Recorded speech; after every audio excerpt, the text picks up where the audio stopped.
Welcome to the Black Box App Podcast. I'm your host, Kenneth L. Johnson, founder and developer of the Black Box App and president of East Coast Executives, the world's leading diversity recruitment firm. Listen, I'm excited to be here today. We got Mac Exume from CampusLush, CEO, founder. Met this gentleman at an event in Harlem, and I knew I needed to lock in and have him on the Black Box App Podcast. Max, thank you for joining us today. I appreciate it. I'm glad to be here. Man, look, I want to just jump right into it, man. We're glad to have you. I know when we had the conversation and you told me about CampusLush, but if you can let our audience know a little more about you and a little more about CampusLush. Sure, absolutely. So I'm going to tie it all in together, right? So Mac Exume, founder of CampusLush. I'm a first-generation Haitian American, first-generation college graduate. CampusLush is a college engagement platform. We are positioned to help underserved student communities access college resources, events, and organizations across campuses nationwide.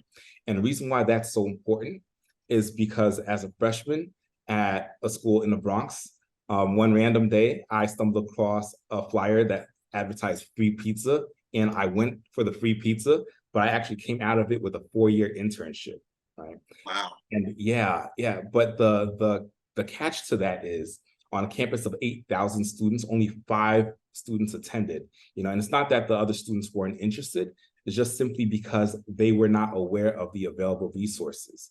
And I thought about it years later and I said, you know what? I see that there's still a problem in the area, in that space, and I want to solve that. So introducing CampusLush. So tell me this, with CampusLush, what's the demographic? Like, what's your key demographic? Yeah, so that's a great question. So right now we're targeting HBCUs and community colleges and Hispanic serving institutions, right?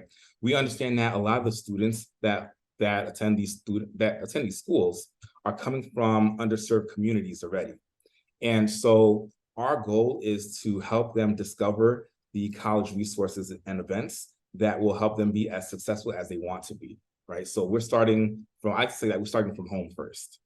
Okay, I like it. It's interesting just thinking about my days on campus, and you're trying to find a network, a community that aligns with some of your goals and aspirations, but also that allows you to be yourself and have fun. And it sounds like you've identified kind of a way to, let's say, expedite that process a little, right? By locking in. So if I'm on campus and I decide that I want to be involved or I find out about CampusLush, what's the next step? Walk me through. Absolutely. So we made it super easy, right? So my background, I'm a product manager. And so I live in the experience of building applications and software and figuring out how to make it as easy as possible for users to utilize, right? So as a student, all you literally have to do once you download the application is just simply sign up and select your school. You're off to the races, right? Because what the platform then does is you're able to define what type of events you're interested in. So if a student is interested in the party scene, let's say, you could filter events based off of parties. If you're more studious and you enjoy lectures or workshops, you can do the same. You can filter events based on lectures and workshops, right? So our platform enables, no matter what kind of student you are, it meets you where you are, right? And the beauty of CampusLush is that the person that you are as a freshman is probably going to be different by the time you get to senior year, right? And so CampusLush actually grows with you. So as your preferences change, CampusLush actually grows with you as well. Oh, yeah. So you can go in and kind of start filtering through, like, hey, you know what? I'm interested in this. Now tell me this. And I would imagine you probably have the answer. How many filters are we talking about currently on the platform? Yeah, that's a great question. So we have filters based off of event categories, and we have filters based off of location. So in these days, we understand that there's a lot of students that are on campus, but there's also students that are remote, right? And so we want to make sure that CampusLush is as inclusive as possible. So if you're a student who is, you don't attend classes in person, you attend classes remotely, but you still want to feel connected, you still want to feel part of the community, you have the ability to filter based on remote events and resources, right? Wow. So yeah, it's very functional in terms of giving students more control over what success looks like for them. I always admire people that are able to kind of work a career. So, needless to say, I was looking at your background on LinkedIn, and it's extremely impressive for a lot of different reasons. One, you've been with some exceptional organizations. So people have identified you as a talent that they want to be part of their organization, and that's great. But then, as a person of color, in the tech space, we constantly hear that it's a really challenging space, not only for entry, but even to retain and to continue to grow in. So what's your experience, man? Walk us through your career journey, if you don't mind. Sure, absolutely. So, like I mentioned, I started off as an intern, right? So I came in there wet behind the ears, right? I didn't know which way was up, which way is down, And I was fortunate enough to be guided by a lot of great leadership, right? And ironically enough, a lot of the leadership looked like me. Really? Right? Okay. Yeah. So being part of the programs that I was part of, I was guided by top leadership, the chief HR officer of different organizations. My One of my VPs is an African American male. A lot of my mentors, so on and so forth, right? And they always guided me and really showed me different avenues to pique my curiosity, and they understood who I am and where my strengths are and where my weaknesses are. So they helped me actually figure out what path I should take to get to where I want to be, right? You Which is know, the advice is always great, but then the wherewithal to internalize and accept and then have action behind it, right? So what do you credit that? Like tell me how that experience worked for you. yeah. So funny enough, one of my old CEOs, I remember we were having a one-on-one conversation, and he was like, Mac, you have a lot of skill sets. You are really good at what you do. And I want you to, as you're progressing, always focus on the why, right? And so when he said that, I thought to myself, what does that even mean? Right? What's he talking about? Right. But then I started just reflecting on not only my career, but some of the work that I've been doing. Right. Always asking why. Why are we doing this? Why are we doing that? Right. And it goes back to the note that you mentioned earlier about, there are a good amount of African Americans in the tech space, but we're so dispersed, right? And being that I've been in various different companies where it might not have been the most diverse company, but at the same time, I was able to really leverage my relationships and leverage the why aspect of what am I doing and why am I doing it for, which actually helped me kind of get on the path to success. And actually, that's why I ended up here working on CampusLush, because the why aspect, right? Like why is it this way, not that way? Right. Gotcha. Man, that's amazing. So as you sit back and think about some of the relationships that you've built, some of the mentorship and sponsorship that you've received through your career journey, what type of advice would you give to, I don't know, say someone, a CampusLush participant that's looking to get into the tech space and these are two separate questions, or someone that's currently entry level to mid career, but they're looking to pivot. So let's start with the student piece first. Yeah, I mean, I would say be comfortable, or not necessarily be comfortable, but accept the fact that you're going in there new, right? Oftentimes, the thought of us being new to a space, and we might have imposter syndrome, and we might be afraid that we don't know it all.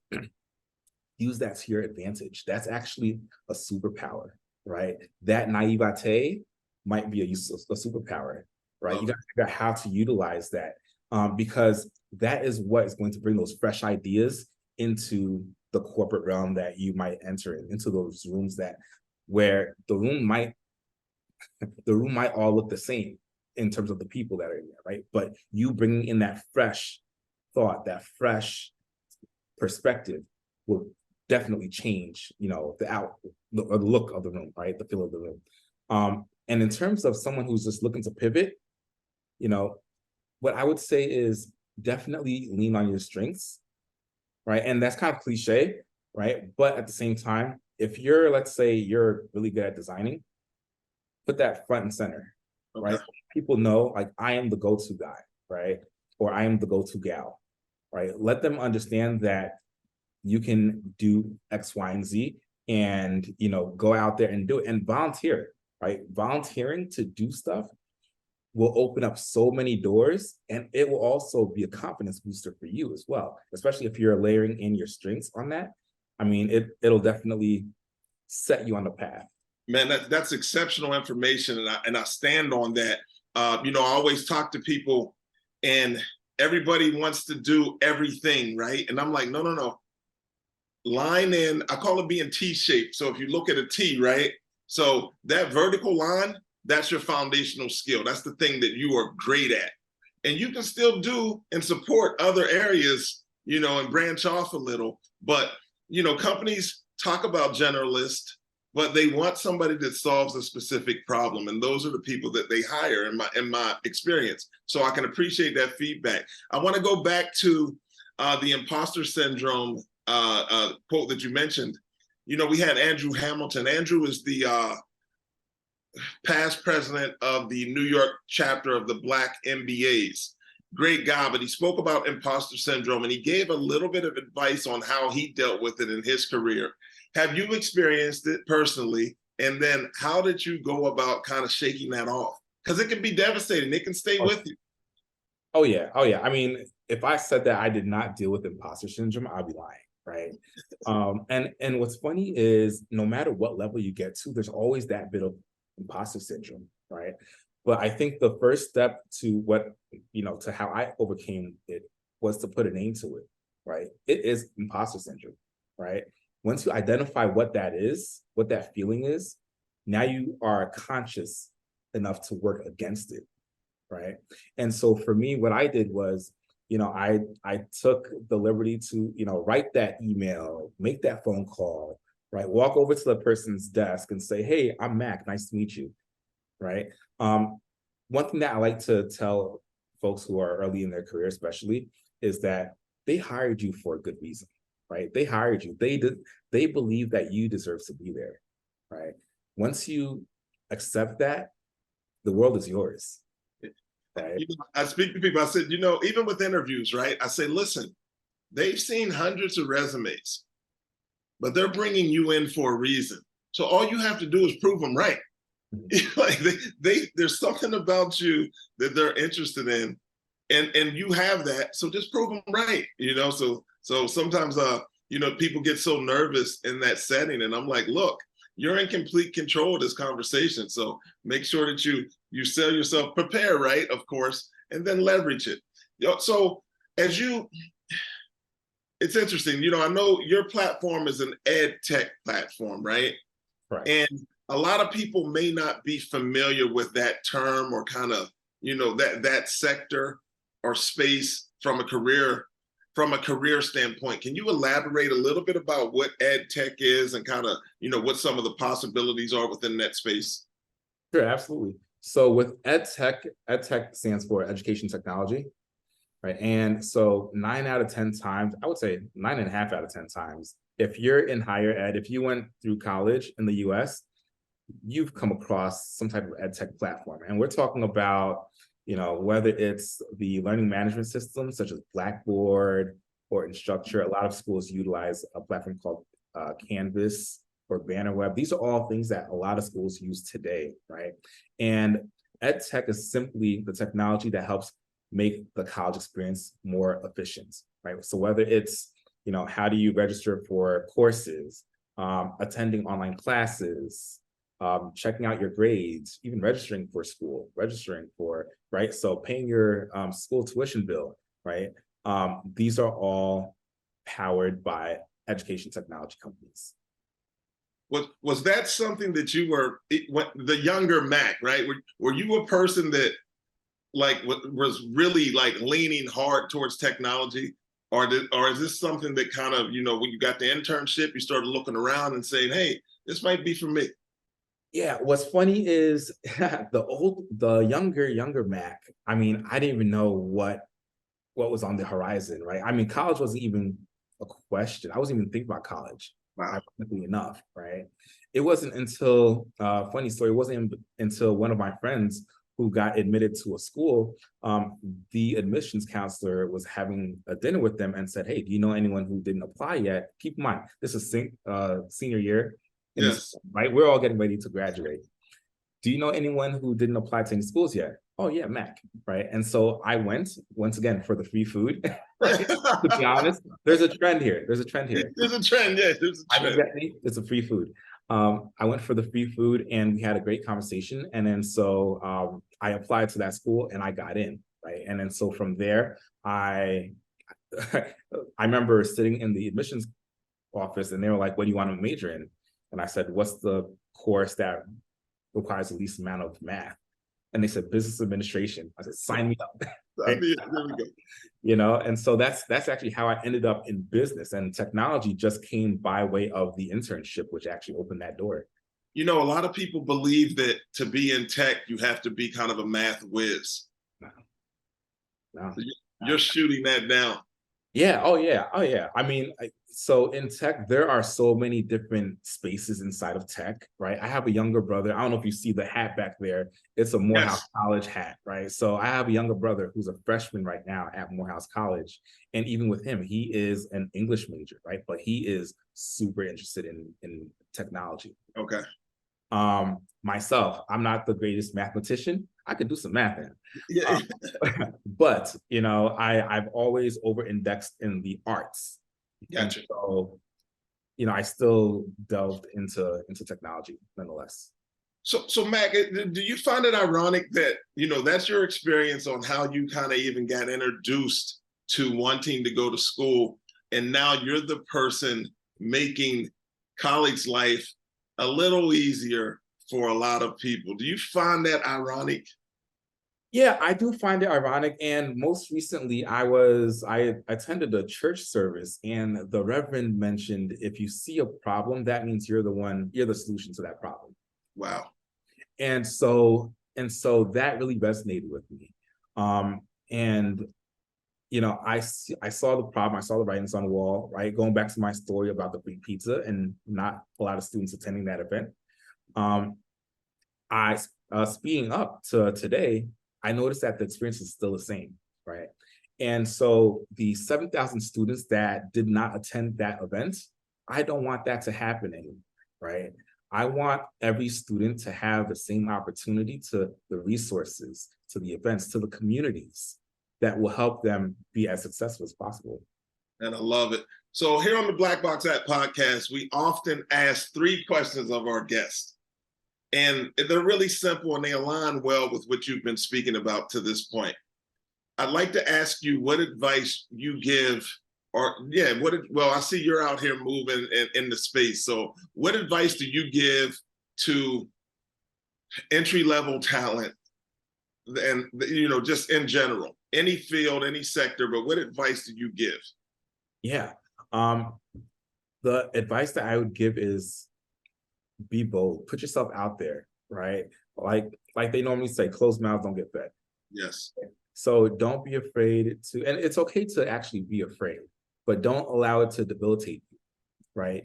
Write that email. Once again, write that email. You're still scared, but write that email, right? Pick up that phone call. You could still be frightened. Your voice could be shaking, right? Do it over and over again, right? And that's when it then becomes comfortable to you. Okay. Right. Okay. Yeah, and you know, once you get through it once, it gets, you know, you're learning, right? If you're not, you're learning and growing. So that's like the key piece. So, all right. So a person's working in their career, they're about 3 to 5 years in, getting ready to take that step to mid-career. Any advice for people that are in that phase? What should they be doing to secure their career journey? Absolutely. So I had a mentor once tell me or advise me to create a me folder, right? And the me folder, it's a folder. It could be a digital folder. It could be whatever. But pretty much it's a repository of all of your wins, all of your successes. Anytime you've been congratulated, right? Collect all that information, because that's what's going to set you apart from everyone else. When someone asks you, why should we hire you? Or why do you feel like you're ready for this role? You have that me folder. You say, well, X, Y, and Z. right? Yes. Creating that me folder is going to be a valuable tool, no matter where you go, no matter how high you decide to ascend. You know, I think that's great advice because often people forget about their wins. It's the strangest thing, right? But if you have them somewhere and if you can reflect on them, especially prior to your interview, then you have that current. It's top of mind, so you can use it in that setting. But I usually tell people, write down everything you do when you go to work tomorrow, because you'll ask people what they do and they simplify it so much. Right. And I'm like, you've done 30 other things before lunch that you haven't included on your resume. So just go sit down with it and kind of work that through. All right. So last question here on this part.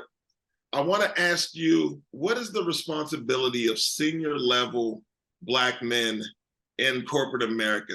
What's our responsibility to other individuals that are in the space across all genres, races, whatever, just what's our responsibility? Yeah, that's an interesting question, right? I've been in rooms where it's only Black men and women who are, just strategizing around, all right, how do we bring more, how do we bring more talent that looks like us into the fold? But two, how do we educate others to be aware of the deficit that exists inside of the organization, right?